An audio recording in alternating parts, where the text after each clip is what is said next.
Do you run your business or does your business run you? This is a question I constantly ask myself and my coaching clients in my own personal quest to find freedom in my business and life. Over the past year, I've spent a lot of time automating and systemizing my own business and supporting clients do the same in theirs. So today I'm excited to chat about this subject on the Remote CEO Life podcast. And my guest today is business operations consultant Emily Hatton. She helps women build smart systems, strong teams that allow founders to scale businesses with intention by setting them up for operational efficiency. She's also the founder of the Female Founder Space, a community for women building businesses, and she's a big advocate for getting off the hamster wheel of hustle and replacing chaos with clarity so you can scale your revenue and still own your time. So today we're talking about the reasons why you should automate and systemize your business and some practical tips to get you started. If your business is in chaos right now, this is definitely an episode not to miss. So let's get into the conversation. Excited to chat about this topic because it is very much on brand for me to talk about how, we build these businesses that sometimes give us like a trap rather than an actual nice life. So I definitely want to dig into this subject. Can you tell us a little bit more about you, first of all, and a little bit more about how you've kind of got to where you are today, which is kind of doing business operations consulting? Yeah. So I'm my main job is a business operations consultant. So leading up to this, my whole career I've done quite a variety of different things. So I worked as a project manager, as a business analyst, in HR. I also have a finance background. And then what I didn't realize when I was working through all those things is it led up to a good being a good operations person because you need quite a mix of experience. And then I moved to Malta 10 years ago and I started working a bit more in direct operational roles. So I was working with small businesses, helping with their operations. So I worked with an architect, I worked with health health and wellness brand, and then I worked in the tourism industry. And then COVID hit, and the tourism industry kind of went downhill. So then I moved into the marketing industry and became a head of operations with a marketing agency. We really scaled the agency. It was remote first, a great agency to work with, and we scaled it hugely over 4 years.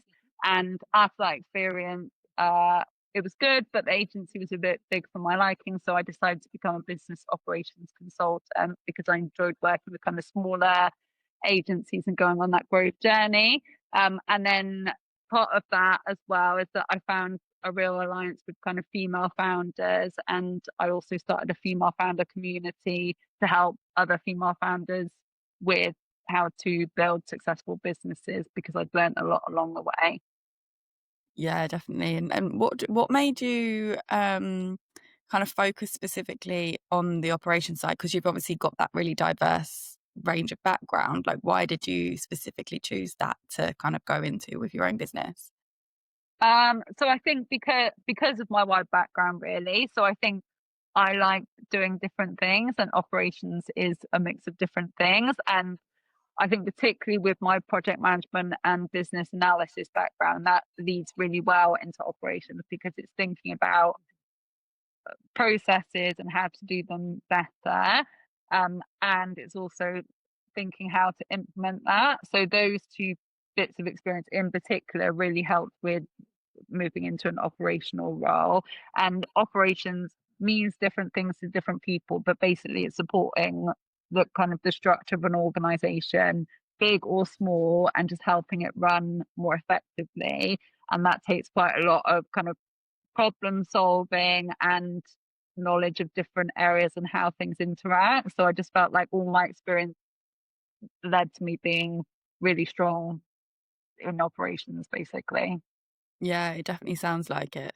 And I mean, operations, so many people kind of when they start a business, it's the least of their least of their problems, right? Like thinking about how to systemize things, automate, manage things behind the scenes. I would look at that as it's your foundations.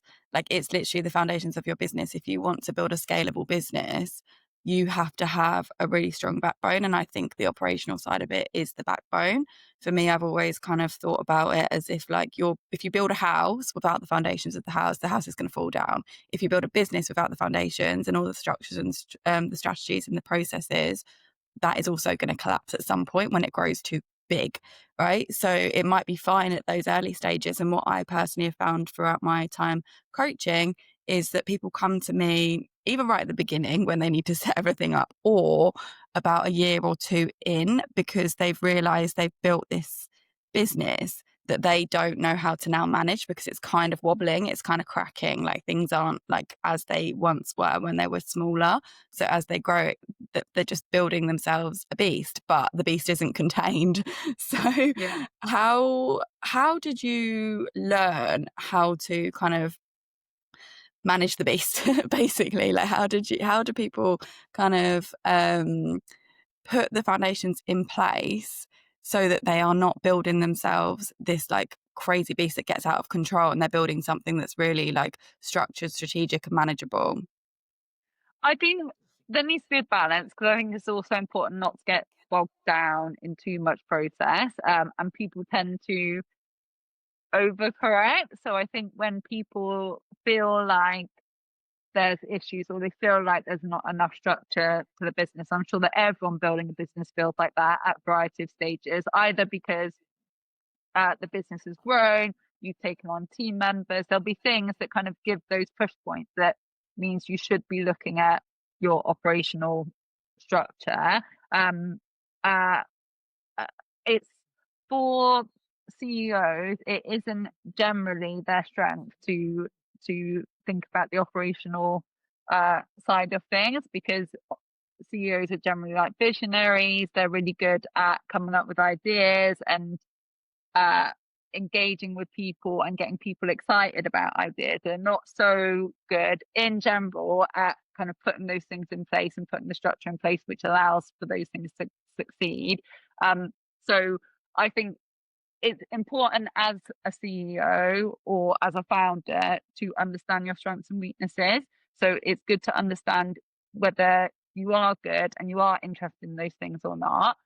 If you're not, it's probably good to get someone in the business who is good with those things. And usually CEOs, for example, for their first hire, they look at a BA or someone to help with those processes. But usually, actually, really the first gap is like a mini ops person, because it's usually that a CEO is seeing small things that aren't working as they're growing, so they need someone to kind of solve them for them.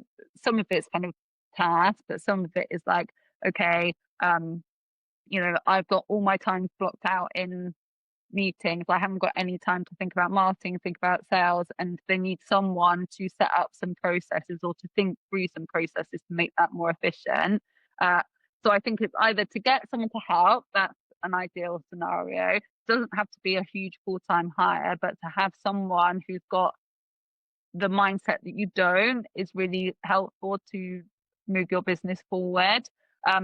And also to look at what really matters for your business to move forward. So don't get bogged down in lots of SOPs and documenting stuff that no one's going to read. That tends to be what people do when people panic about processes. It's important to think, what are 3 things that I think are being done really efficiently right now?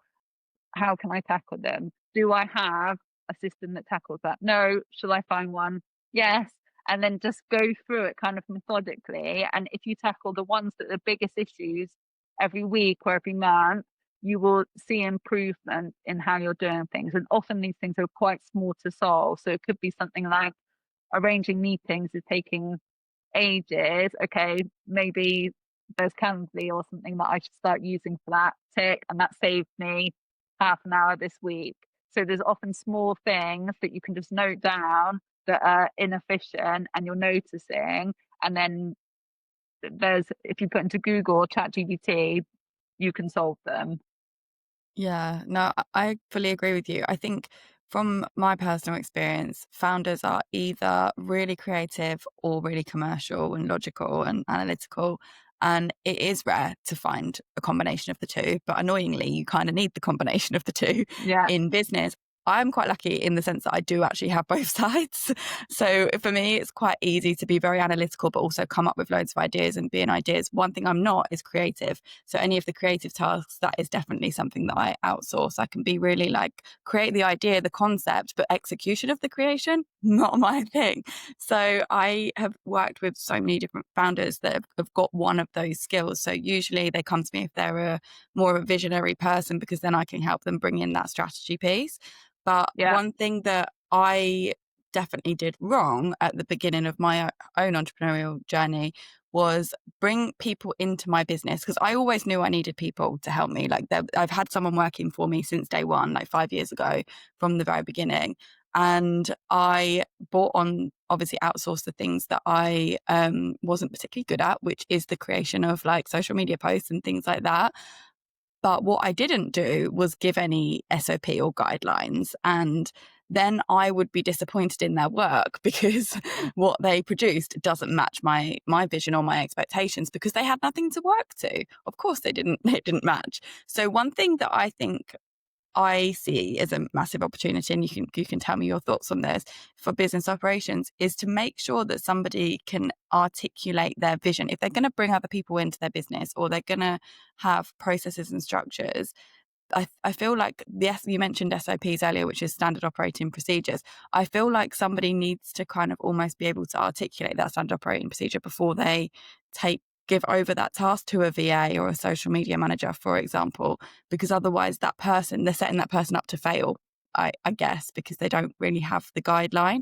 So like, how do you manage that in those situations where maybe that person is so creative, they don't really understand the process themselves? So how do they then pass that over to somebody else? I think there's a kind of two ways that you can delegate or outsource stuff, and it depends at what level you're doing that. So, for example, you might hand over email marketing to someone fully. So, you might bring in an email marketing expert, and what you actually should give them is not SOPs of like how to write emails and things like that. You should be saying, what I expect is um, these kind of results. Like, I'm looking for a 20% open rate and 3% click through rate. And I want you to send a weekly newsletter and whatever, update a flow a month. So you give them the parameters to do their role if they're an expert, and then you give them the freedom on how they do that. So you don't mind what is involved in those emails. If you do mind, you give them some guidelines. You might give them, like, obviously tone of voice guidelines, what the call to action need to be in the emails. If you've got a preference in timeline, you give them the information they need, but the exact parameters of how they do it, if you're paying an expert, should be up to them. And then there's the difference between that and like an entry level role or a more junior role is that you likely will need to put more time into it yourself in terms of documenting exactly what they need to do step by step so that you're getting the output that you need. So either you can do that from, like, just recording when you next do it and using a tool to turn that into an SOP. So there's quite straightforward ways that you can do that yourself if there's a task that you've previously done. But the best thing is, if you have quite high expectations of someone, it's better to pay someone a bit more and give them a higher level of ownership on the output, particularly in that area that you mentioned about not knowing how to do like creative. I've got exactly the same problem. It's the first thing that I outsourced was like social media content creation, and all I'm interested in is the performance on Instagram. I don't care about what's being produced on there. I just say, this is coming up next week. This is like what I want to focus on this month. And I leave the creative stuff totally up to them because I'm not good at it. Whereas if I was good at it and I wanted someone to do it my way, I would document step by step, like, this is how I would do this reel. This is what I would like you to do. So you have kind of two choices there, I think. Yeah, that makes sense. I think, yeah, sometimes you have to pay a little bit more to obviously get what you want. I think one big mistake that a lot of founders make is that they expect like a virtual assistant to come in and just take over all of these jobs. And obviously when you're a new business owner, you don't generally have a lot of budget. Usually some people do if they've got investment in their business, but from experience of the businesses that I've worked with, none of them have really started with a lot of money, Yeah, and they're really cautious about where they spend that. So naturally they see more value in trying to squeeze a lot out of someone for a low cost than pay one person to do one thing. And I get that mindset, but there is a lot of detriments that come with that approach. And I think going down the route that you've just mentioned around like really hiring an expert and trusting them to run with it and do their job is what really drives growth in a business. And yeah. it usually takes people quite a long time and a lot of failure to realize that, unfortunately. But there is a reason why people say it. I've done the same thing myself. I've also gone through that whole process, that whole cycle, and come to the conclusion that usually if you pay someone little money, you don't get the results that you want. So on that sense, that's a generalization, but in general, that's been my personal experience with it.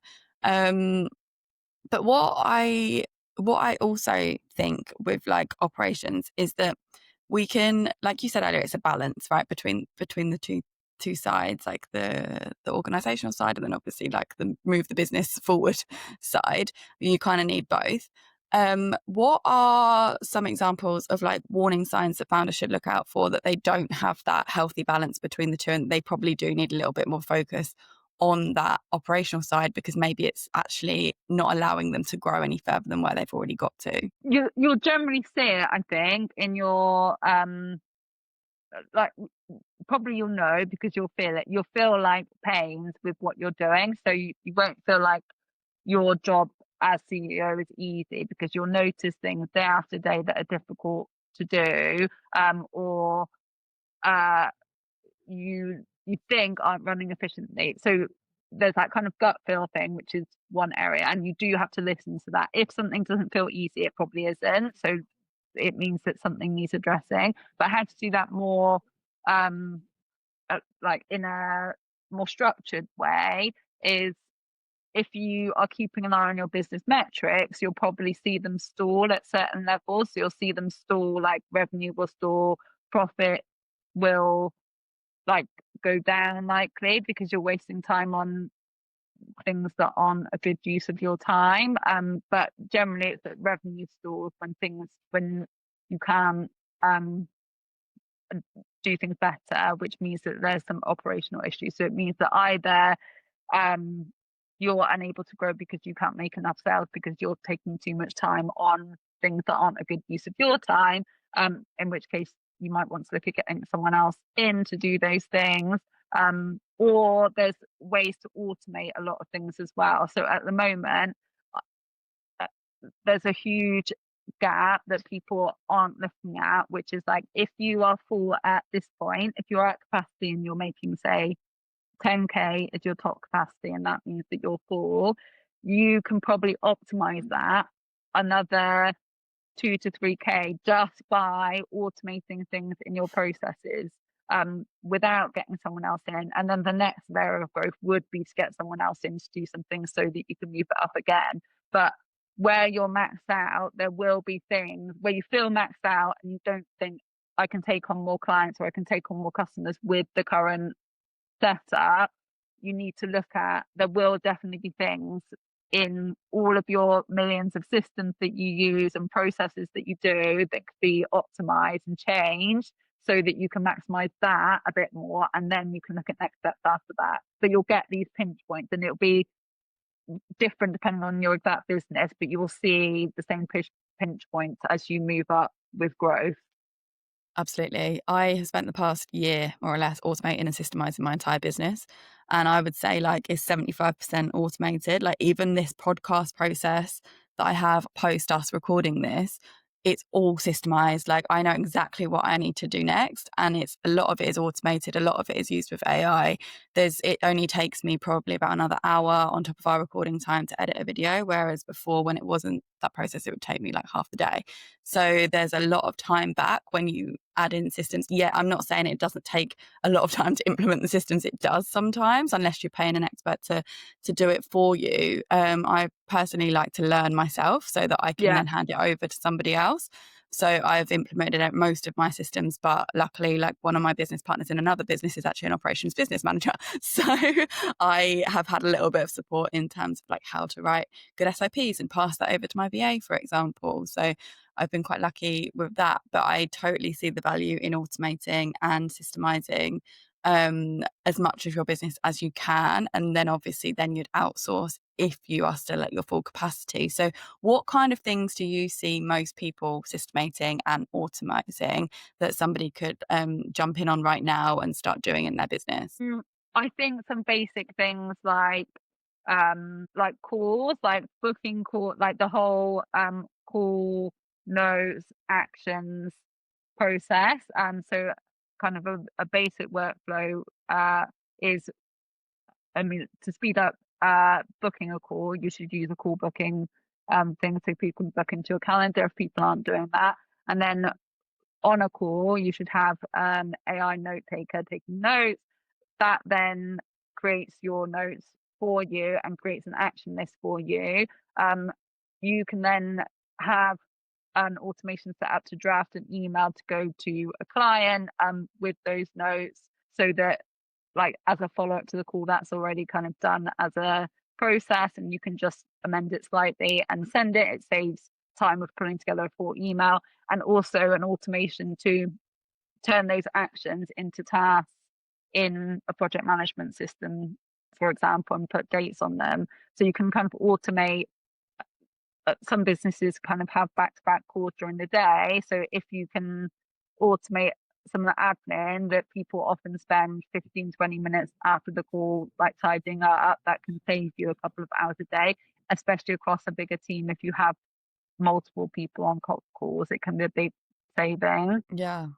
Definitely. I think it's all about time saving, right? Like that's the biggest thing. Like when you run a business, it never feels like you have enough time to do all of the things, particularly if you're in a growth or scaling phase, then it's really important to get some of those hours back. And that's exactly when you need to start automating. And that they're really basic things. Some of the things that you've mentioned, like around like the calendar piece, like that's so easy for somebody to set up. But I did a coaching session recently with someone that was a therapist slash coach, and she didn't have that set up and she was having to manually do all of that. And I was like, well, that's the first thing that we need to fix, because that was the biggest pain Yeah, point in her business, going back to what you said around recognizing the signs of when you need to start automating things. It's when you're starting to feel disgruntled and annoyed by something that constantly goes wrong.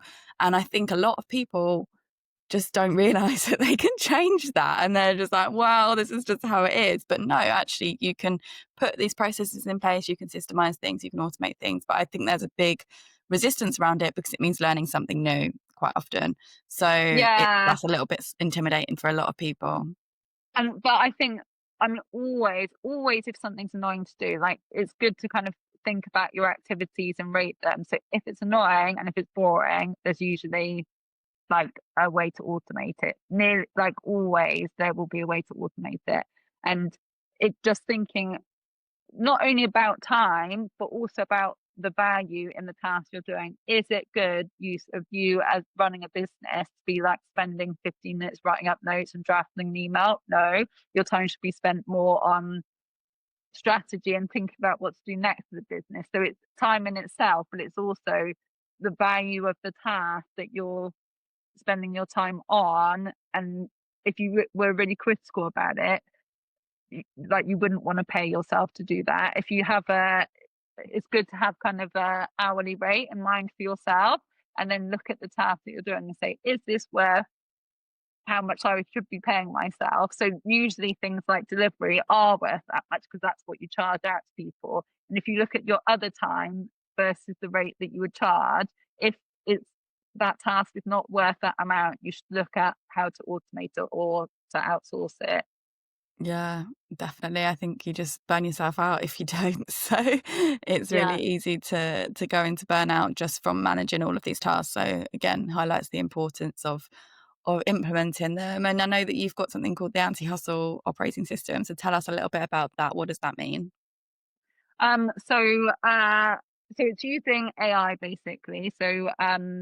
Uh, I've got kind of two levels of operating system. So what I found with a lot of founders that I was working with, um, in marketing agencies, but also wider, is that they had on their goals to use AI more, and it just stayed on their goal list forever. So, for the past like 1 to 2 years, since people talk more about AI, founders put it on their to-do list and say, yeah, I'm going to do more with that. Great. Like, we're just going to solve that. And it just never moved. So I was having the same problem, is that we would put a tool in place with the team and no one would be that interested, or people would kind of half use it, and then we wouldn't get the benefits from it. So I came up with a way to solve it, which is by putting together an operating system to actually put some structure around implementing tools, like AI based tools in this case. And what it's based on is analyzing your processes. So using prompts to analyze your processes and see where the current problems are, so that you're not looking at it tool first. You're not like, hey, there's this cool tool that makes designs, let's just use that. You're actually looking at the other way around. You're saying, okay, what are the problems in my business? So what do I need to be solving first? So it's doing analysis on where you should be getting efficiencies, and then putting in place a framework to actually implement those and analyze the efficiencies that you're getting on them. So seeing how much time you're saving by implementing that tool, and if you're not saving time, why? So is it because it's not been implemented well, the team don't know how to use it, you don't know how to use it, and or it's the wrong tool? So there's a few options why it could not be working.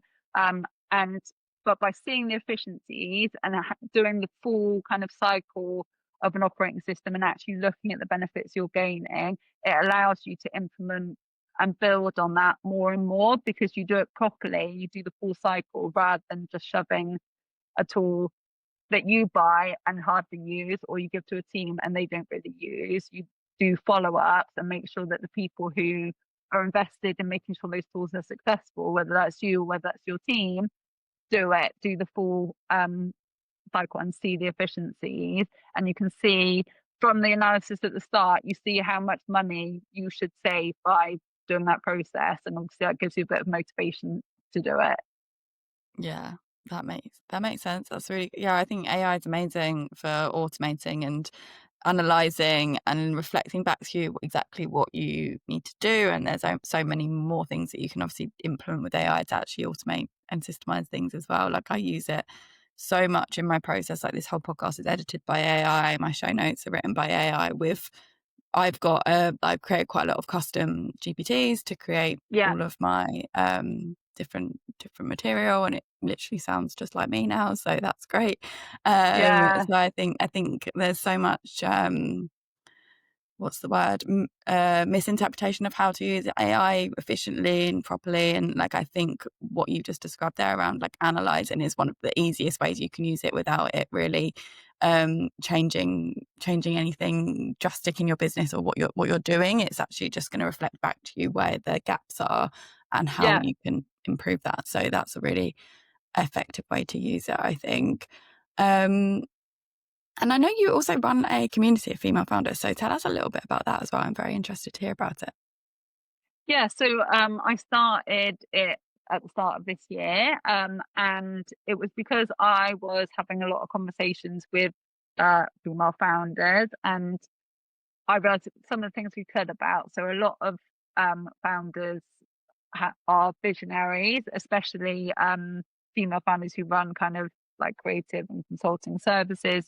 And what I found from having conversations with them is just that I could give them quite small insights that would really help them with their businesses, and just like different perspectives on how to do things differently and how to run their business more like a business rather than kind of a lifestyle thing. And I think I just wanted to build something where I could kind of do that on a wider scale, because I thought even small things that I've learned as an operational person really help people who don't have an operations person that they can pay at the moment. So they're kind of too small for that stage. So I start the community and we have conversations, and it's very much focused on building a business. So it's focused on like the full all areas you need to build a business. So business development, marketing, sales, finance, uh, people, automations, like, so the kind of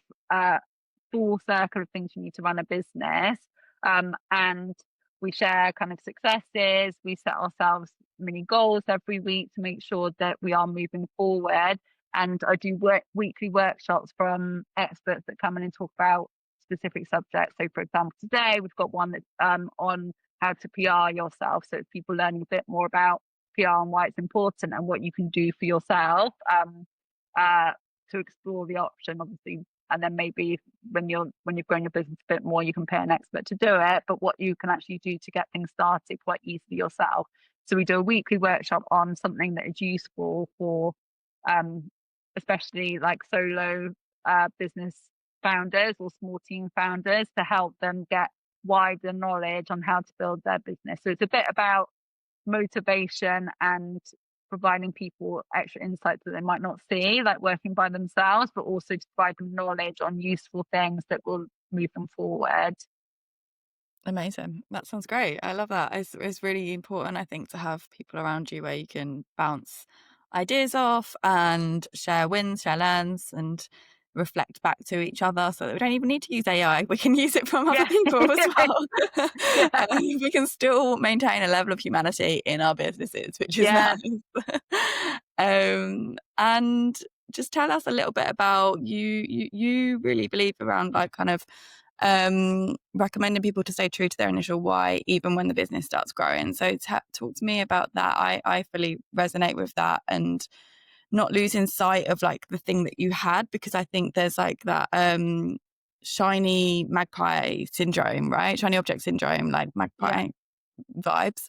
And we can get really distracted by what other people are doing. We can get really distracted by what we see on social media. We can get just so consumed by everything else that we're not doing rather than things that we are doing.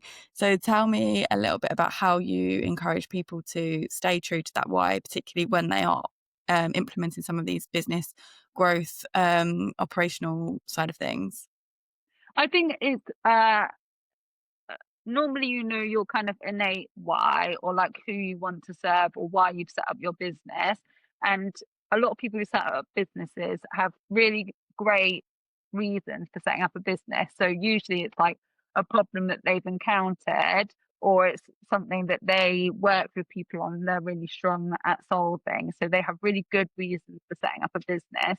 And I think it's not normally your kind of core purpose that you lose, but you do lose, or you can lose, small elements about working for not ideal fit clients, for example. Like that's quite an easy one, is that obviously money is such a big priority, and kind of taking on money regardless sometimes is what people end up doing because they feel nervous, or they feel that they don't know like when the next client's going to come in, so they take on a bad fit client just because it's money rather than no money. And I think it is a huge challenge for people to say no to things, but in my experience, whenever people have done that, it always goes wrong. So if you take on someone who has loads of red flags with a client, you think they're going to be difficult to work with, they will be. Like they will be. And you filled your space with someone who is going to cause you a lot of stress, um and probably take too much of your time, and therefore not allow you to serve your ideal client. So it's really important to understand your ideal client, be going after your ideal client. So don't wait for people to come to you. Like start building relationships with people that you want to be building relationships with. And then you will build that network so that you are getting those people coming to you. So that's one of the key things that I really see people lose. And it is what causes founders a lot of stress, I think, in terms of working or deviating from what you knew was like your ideal client or your purpose at the start because of money. So it's thinking like, just, of course you can take a chance on things, but either keep it in your mind that it might not work and you've got a deadline for cutting it off if it doesn't work, um and proving maybe that that's true, that you should stick to your ideal client. If you really feel that nervous, like try it, see if it works or not. But all those learnings hopefully will remind you your original purpose and who you want to serve. Yeah, I mean, I've been there, done that, got the T-shirt. Like, Yeah, it's definitely yeah. true, and it's not worth it, frankly. Like, yeah, you get some money in your bank, like, from the beginning, but actually, if you just hold out, I think sometimes you just have to trust that it's gonna come, and, like, the more aligned people, and if the energy that you're putting out is the energy that you wanna attract back, you will attract that back. It's just a case of timing, and I think yeah, it's just not worth it to work with people that suck all of your energy. And going back to like the whole point of operating systems in your business is to eliminate the things that do suck your energy or automate them and systemize them. And that's definitely the reason why I've kind of gone on my whole journey of automating and systemizing my whole business over the past year, is because it was sucking my energy, because I was working with clients that weren't aligned with me, because I just didn't feel like, I felt more stressed than I felt happy in running the business. So things have to change sometimes. And if you are going through a similar process, following some of the steps that you've mentioned today, would be how you kind of eliminate that and shift through it. And just to end the conversation around operations, what is number one thing that you would suggest someone to go away and do today? I like to be very action oriented. So what's an action that you can give someone listening that's like, oh God, I need to implement some systems or processes in my business? What is the thing that's helped you the most, or that helped your clients the most, that you think someone should definitely go away and do today? So I think an easy thing is to, like, as you're going through your day, write down things that are a waste of time. You will probably have 3 to 5 today that you work through that are a waste of time. So just note them down somewhere, and then at the end of the day or first thing tomorrow, say, how am I going to change this, and change it. Like, just it's to be, the first step is to be more conscious of how you're spending your time, and to really, like, the most limited thing we all have is time. So you really have to maximize the time that you have. So the more respect you have for it, by understanding where it's spent well, where it's not spent well, the better. So the first thing is to write down waste of time things and then address them straight away.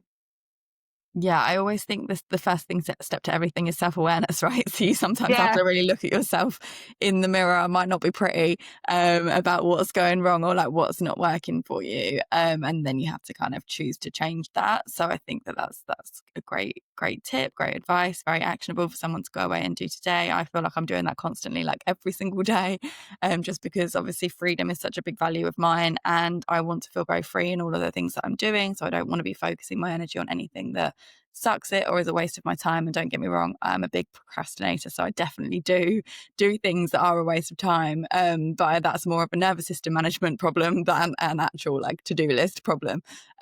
So obviously the podcast, I always like to end with the question, what does freedom mean to you? Freedom's a massive value for me. It's like the reason why I set up my business. It's the reason why I teach how to for people to build businesses that are focused around the lifestyle they want to live. And obviously creating systems, operation procedures in a business is a massive part of that. So what does freedom look like for you, and what does it mean for you? Freedom for me means having the balance that I want between work and free time. So for me, it's really important to be able to do a mix of everything. So I think having a mix of all the elements in your world makes you a happy person, and therefore makes you a more successful business person as well.